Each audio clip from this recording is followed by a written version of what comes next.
का है, चाहे जिस वर्ण का है, चाहे वो ब्राह्मण समाज से ताल्लुक रखता है, चाहे वो क्षत्रिय राजपूत समाज से ताल्लुक रखता है, चाहे वो वैश्य समाज से ताल्लुक रखता है, या पिछड़ी जाति SC ST, या धार्मिक रूप से सिख मुसलमान बौद्ध पारसी किसी भी जाति धर्म का व्यक्ति है, यदि वो भारत की आज़ादी से प्यार करता है, भारत के लोकतंत्र से प्यार करता है और इस देश को अखंड और मजबूत देखना चाहता है, तो राजतंत्र की निशानी संगोल का लोकतंत्र के मंदिर संसद भवन में कोई स्थान नहीं है, उसको संसद भवन में नहीं होना चाहिए।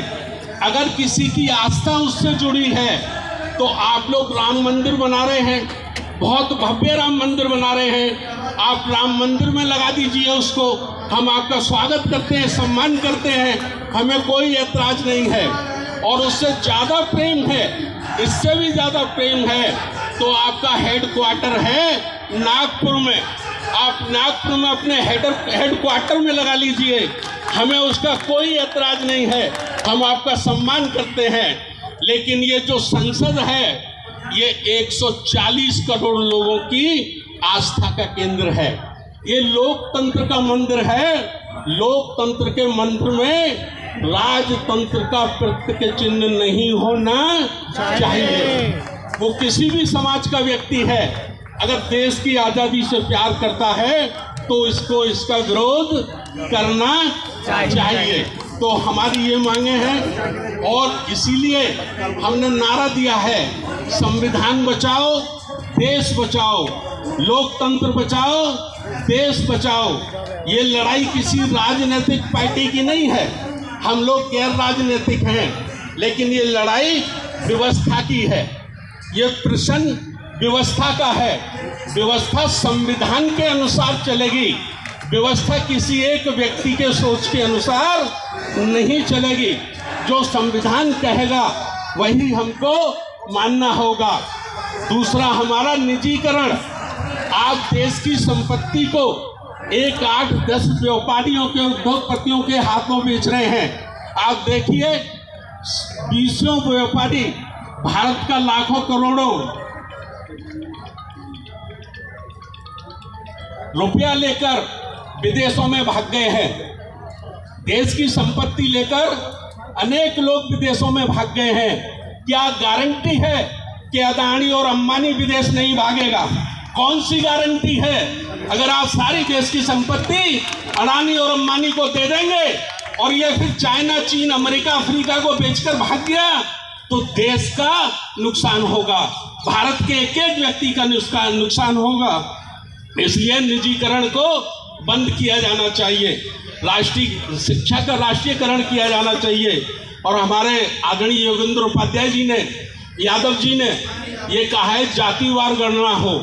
ये मान्यवर काशीराम साहब का नारा था, जिसकी जितनी संख्या भारी उसकी उतनी हिस्सेदारी, जिसकी जितनी संख्या भारी उसकी उतनी हिस्सेदारी। और ये जाति गणना से ही साबित होगा कि किसी किसी जाति का व्यक्ति भाषण तो कुछ देता है और उसका आचरण दूसरा है। भाषण और आचरण ये दोनों में कितना फर्क है। अगर इसकी MRI होनी है, इसका एक्सरा होना है, तो जाति गणना कराया जाना बहुत जरूरी है। और पुरानी पेंशन स्कीम बहाल की जानी चाहिए। 60 वर्ष तक आदमी देश की सेवा करता है, राज्य की सरकार की सेवा करता है, केंद्र सरकार की सेवा करता है, और जब उसका बुढ़ापा होता है तो ये जो पेंशन है ये बुढ़ापे में उसका सहारा है, बुढ़ापे में उसकी ये रक्षा है, गारंटी है। तो इस किस्म की अनेक मांगों को, 10 मांगों को लेकर आज हमने महामहिम राष्ट्रपति महोदया को 10 सूत्रीय ज्ञापन पत्र दिया है और उनसे निवेदन किया है कि गैर संवैधानिक कार्य यदि कोई हो रहा है या कोई हुआ है तो आप अपने अधिकारों का इस्तेमाल करके आप सरकार को निर्देशित करें कि वो संविधान से अलग हटकर कोई काम ना करें।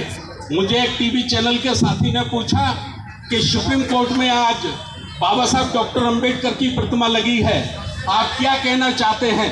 मैंने उनको कहा कि सुप्रीम कोर्ट में बाबा साहब डॉक्टर अंबेडकर की प्रतिमा लगी है, हम उसका स्वागत करते हैं और हम इस देश के चीफ जस्टिस श्री चंद्र जी का धन्यवाद करते हैं। लेकिन प्रतिमा से भी ज़्यादा बड़ा काम है संविधान पर अमल करना, संविधान को लागू करना। पूजा करोगे, काम नहीं करोगे, ये दोहरी नीति अब भारत में चलने वाली नहीं है। आप लोगों ने राजनेताओं का मुंह बंद कर दिया होगा, ईडी सीडी लगाकर, इनकम टैक्स लगाकर आपने राजनेताओं का मुंह बंद कर दिया होगा। आप भारत के 100 करोड़ 150 करोड़ लोगों का मुंह बंद नहीं कर सकते हैं। अगर नेता सड़कों पे नहीं निकलेंगे तो कोई बात नहीं, वो अपने कोठी बंगलों में बैठे रहे। साहू फूले अंबेडकर और बुद्ध और कांशी राम को मानने वाले लोग सड़कों पे निकलेंगे। ये आज की तो अंगड़ाई है, ये आज जंतर मंत्र पे अंगड़ाई है। हम वायदा करते हैं कि सरकार ने अगर हमारी बातें नहीं मानी तो देश के 665 जिलों में ये लाखों की संख्या में लोग होंगे, कलेक्ट्रेट पे लोग होंगे, सड़कों पे लोग होंगे। हम संविधान बचाने के लिए अपनी जान दे सकते हैं। एक बात कहकर मैं अपनी बात को खत्म कर रहा हूँ। बाबा साहब डॉक्टर अंबेडकर जी ने कहा था, क्या कहा था बाबा साहब डॉक्टर अंबेडकर ने? बाबा साहब डॉक्टर अंबेडकर ने कहा था, ना ये देश कभी हिंदू राष्ट्र था, ना ये हिंदू राष्ट्र है और ना इसे कभी जीवन में हिंदू राष्ट्र बनने देना। बाबा साहब ने कहा था, अपना सब कुछ मिटाकर, अपना सब कुछ लुटाकर भी कभी इस देश को हिंदू राष्ट्र मत बनने देना, क्योंकि ये हिंदू राष्ट्र एक वो प्रतीक चिन्ह है जिसे मनुस्मृति कहते हैं। और ये मनुस्मृति है, मनुस्मृति के कारण ही हम विदेशियों के 1000 वर्ष तक गुलाम रहे हैं। अगर हम गुलाम रहे हैं, सोने की चिड़िया कहलाने वाला देश आज दुनिया के सामने हाथ में कटोरा लेके घूमता है, भीख मांगता है, तो ये केवल मनुस्मृति जाति वर्ण व्यवस्था के कारण ये हमारे देश की दशा हुई है। हम लोग ये अपील करते हैं, पूरे देश के लोगों से अपील करते हैं कि संविधान की रक्षा करना भारत की रक्षा करना है। एक एक नागरिक की ड्यूटी है ये, चाहे वो ब्राह्मण हो, क्षत्रिय हो, राजपूत हो, वैश्य हो, SC ST OBC हो, जो भारत का नागरिक है उसकी जिम्मेवारी है, उसकी ड्यूटी है कि लोकतंत्र की रक्षा करनी चाहिए, संविधान की रक्षा करनी चाहिए। आप 28 राज्यों से आए हैं, मैं सभी का आभार व्यक्त करता हूं, धन्यवाद करता हूं। और कल सुबह 9 बजे से हमारी राष्ट्रीय कार्यकारिणी की मीटिंग है अंबेडकर भवन में, जिसमें आगे की रूपरेखा पर हम लोग चर्चा करेंगे। तो आप सब लोग कल 9 बजे अंबेडकर भवन का जो सभागार हॉल है उसमें जरूर आएं और उसमें बड़े आगे के लिए हम लोगों को चर्चा करनी है, ये निवेदन करते हुए। और एक बार हम लोग आज संविधान का संकल्प लेंगे, उसके बाद प्रोग्राम खत्म करेंगे।